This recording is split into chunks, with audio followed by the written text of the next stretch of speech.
Hello everyone. Today I'll introduce the tensions between America and Japan. First, I'll introduce about two people which is important about the Pearl Harbor.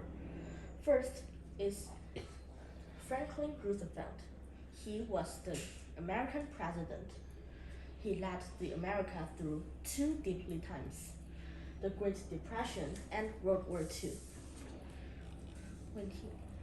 When he was 28, he won a seat in the Senate, and he was an assistant secretary in Navy during the World War I.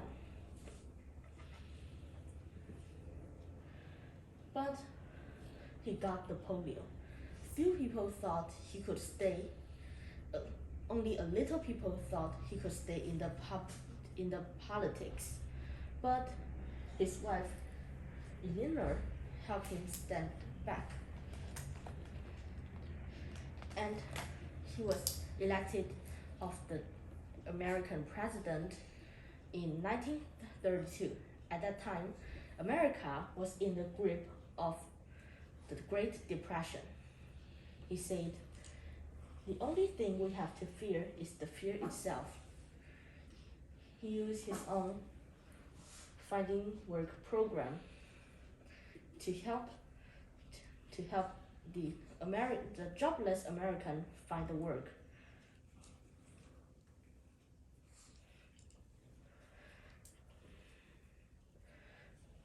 Franklin Roosevelt was elected for president for 3 more times. Because of the change of constitution, now the Americans can only have 2 terms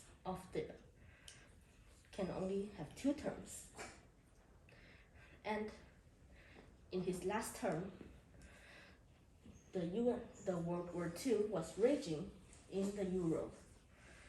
President Roosevelt had promised that he won't get into the war, but at last it didn't happen.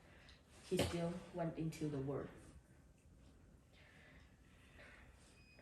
And after the Franklin Roosevelt died, 1 month later, the Nazis, Germany surrendered, and in 1945, September, the Japan surrendered also. The second one is Emperor Hirohito. Emperor seems like he was powerful, but at that time, the government was running by the military chief and prime minister. At first, he promised that he won't be enemy with America, but at last, he approved the Pearl Harbor attack. In 1945 September, he radioed the Japan surrender. And then later, he died in 62-year reign. Now back to the story. When the bombs dropped in the Pearl Harbor, one seaman exclaimed, "I didn't even know that Japan was sore at us." Yes, for the Americans, they even didn't know Japan and America had become bitter enemy until this attack. In most of people's mind, the enemy was Adolf Hitler. He was the ruthless dictator in Germany. He was in Nazi's party. He wanted to conquer all the democracies in Europe. In 1939, the Nazi troops stormed into Poland. Then England and France exclaimed war on Nazi. But in 1940, Poland, France, and even like Netherlands were no longer existed.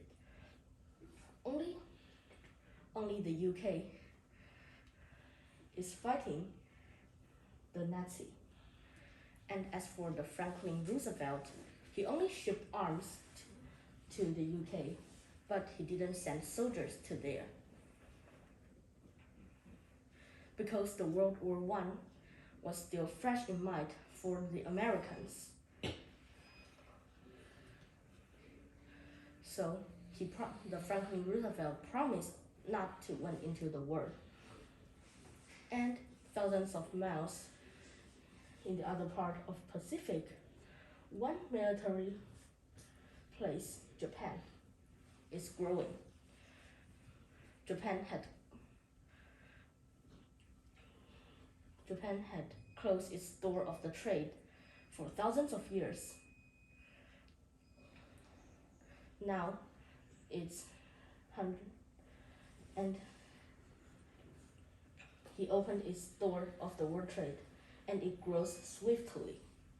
It wanted to be the world power. He wanted to be powerful. If it wanted to be powerful, it needed coal, rubber, and other resources. He got this by conquering other places in Asia. So in 1937, he invaded China and many other parts like here. He set up a full-scale war. He wanted to seize the lands here, such as the Cambodia, Vietnam, Philippines, and many other countries. And Japan later boldly invaded French Indochina. And President Roosevelt took action. He moved the US fleet from California to the Pearl Harbor.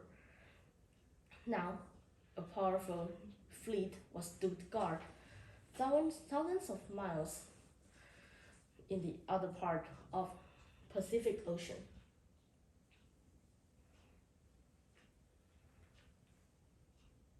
And later, Japan signed a pact with Germany and its ally, Italy. They are called Axis powers. The Japan gave America a clear message: back off. For the later 1 year, their message went back and forth between America and Japan. America wanted Japan withdraw its enemy and stop its takeovers. And Japan thinks America should mind its own business. Japan can do what it wants to do. Then President Roosevelt slapped a trade embargo. That means that Japan could no longer get the US oil. It was green to the Japan. Without the oil, their machine would grind to a halt. So the Japan had two choices. He could agree to Americans' demand, or he could war with America. What would Japan choose? What do you think? That's about my part. Thank you for listening.